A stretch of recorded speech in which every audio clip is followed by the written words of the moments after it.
কোনো সংখ্যার 3/5 অংশ সংখ্যাটি থেকে 5 কম, সংখ্যাটি কত? তাহলে এটা একটা ভালো অঙ্ক। তাহলে এখানে আমরা প্রথমে মনে করি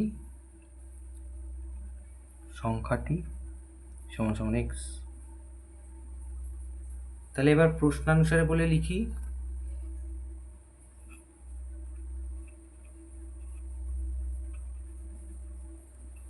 এই যে সংখ্যাটির বলেছে 3/5 অংশ, এটা বলেছে এই যে সংখ্যাটির থেকে 5 কম। তাহলে এখান থেকে আমরা x এর মান বার করলেই উত্তর। তাহলে 3x/5 সমান সমান x - 5।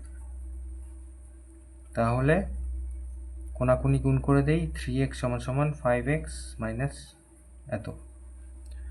তাহলে এর থেকে আমরা পাচ্ছি 25কে এই পাশে আনলাম, আর 5x ওদিকে ছিল, 3x ওদিকে মাইনাস হয়ে গেল।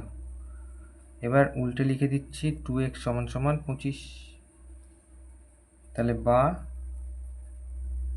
x সমান সমান হচ্ছে 25কে 2 দিয়ে ভাগ, 12.5। তাহলে সংখ্যাটি আমরা x ধরেছিলাম, পেয়ে গেলাম 12.5। তাহলে অতএব নির্ণেয় সংখ্যাটি সমান সমান 12.5, এটা উত্তর।